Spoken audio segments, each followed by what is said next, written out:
este contexto, donde un organismo multilateral como es el Fondo Monetario Internacional está previendo un crecimiento de 4% para el planeta, viniendo de un año en el que hubo recesión para el planeta, me parece interesante saber qué es lo que están haciendo las administradoras de fondos aquí en Estados Unidos.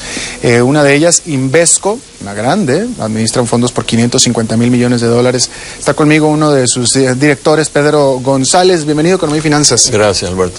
¿De qué manera? Primero que nada, una pregunta sobre lo que pasó en el 2009. ¿Cómo pudieras cuantificar, cómo pudiéramos medir la afectación, los daños que tuvieron los fondos que ustedes administraron durante el año pasado, que fue de recesión y de crisis? Claro.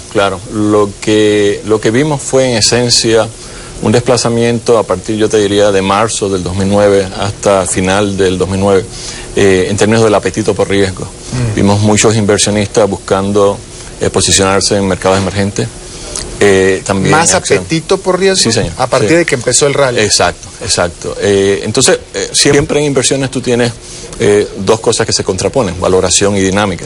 En este caso, los precios estaban tan deprimidos que obviamente muchos inversionistas pensaron que era un buen momento para saltar. Y estás hablando de, me llama la atención porque obviamente estamos hablando de que para marzo venía desplomándose el mercado de manera muy, muy importante. Claro. ¿Quiénes estuvieron entrando al mercado a partir de ese momento? Yo te diría que muchos de los inversionistas que en efecto estacionaron dinero en efectivo ante la crisis a finales de 2008, planes de pensiones, muchos individuos, buscaron entonces aprovecharse precisamente de esas valoraciones muy atractivas, a pesar de que la dinámica en esencia nos daba un indicio seguro de que en efecto íbamos a salir y íbamos a tener los números que ahora están reportando hacia un futuro, ¿no? Claro, por supuesto. Bueno, ahora vamos a hablar ya del 2010 y más hacia allá. Ustedes están, como compañía administradora de fondos, ustedes están proponiendo una administración activa de los fondos en lugar de una pasiva. ¿Qué quiere decir esto? La diferencia fundamental existe en el sentido de que una administración pasiva, en esencia, tú compras un índice, una canasta, ya sea específicamente de renta variable o renta fija. En esencia, por ejemplo... Como quien compra un fondo atado del Standard & Poor's 500. Es correcto. Eso es pasivo. Eso es pasivo. Y en esencia, lo que puedes estar dejando en la mesa es, en ese manejo pasivo, es el hecho de que tienes muchas ineficiencias, puedes tener mucha ineficiencia en ciertos sectores del mercado. Específicamente, si tú vas a mercados desarrollados, entiendes, Estados Unidos, típicamente quizás hace sentido el Standard & Poor's 500, estar indexado, ser pasivo. Por eso te vas a acciones pequeñas, de compañías de baja capitalización. Entiéndase compañías en promedio de menos de $1.000 millones en capitalización, o si te vas a mercados emergentes, o aún a mercados desarrollados, pero internacionales, hay ineficiencias que puedes capturar en el manejo activo. A ver, pero entonces, ¿a ustedes a qué le llaman entonces un portafolio activo? El manejo activo en esencia donde tú tienes tomadores de decisiones evaluando compañías, haciendo lo que se llama un análisis desde abajo hacia arriba, entiéndase cuáles son las compañías, cuáles son los fundamentos de las compañías, cómo yo los valoro versus hacer una distribución simplemente como la tiene el índice. Claro, pero por ejemplo un inversionista, todos los asesores financieros te recomiendan tener un portafolio diversificado, en el que tengas acciones de empresas grandes, acciones de empresas chicas, acciones de empresas medianas, acciones de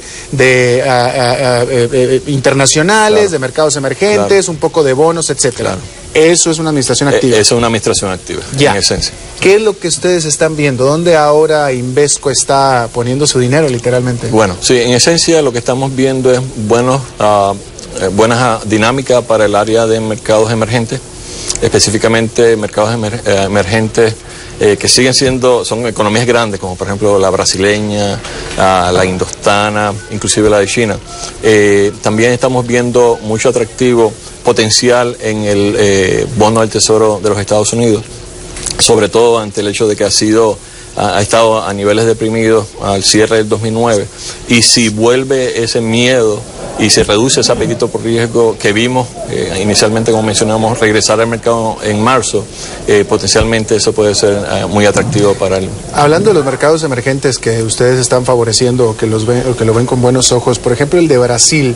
En general los emergentes, pero vamos a hablar de América Latina, el de Brasil tuvo una subida muy importante durante el 2009. Claro. Ustedes, por lo visto, están bastante optimistas también para el 2010. Estamos optimistas, sin embargo, por ejemplo, si tú comparas, hablando de Latinoamérica, Brasil contra México, estamos más optimistas México versus Brasil, precisamente por lo que tú mencionas. ¿Okay? La dinámica en Brasil no es que sea mala, sigue siendo buena, pero las valoraciones han aumentado a tal nivel que no es tan atractivo. Claro. Yo te diría que ahí estamos enfatizando más empresas en el sector de exportación. De Brasil. De Brasil. En el caso de México es un caso donde se están mejorando algunos indicadores, viene obviamente de un periodo muy difícil donde la valoración es atractiva y estamos enfocando más quizás demanda interna en el caso de las compañías de mexicanas. México. ¿Tienes un estimado de cuánto está creciendo la Bolsa Mexicana de Valores este año contra la brasileña? No tengo ese número. No lo tienen. Tengo, sí. De manera muy rápida, por favor. Yo soy un inversionista latinoamericano, Sí. tengo $1,000, más de $1,000, vamos a decirlo, que quiero invertir para el 2010. ¿Qué más vas a recomendar?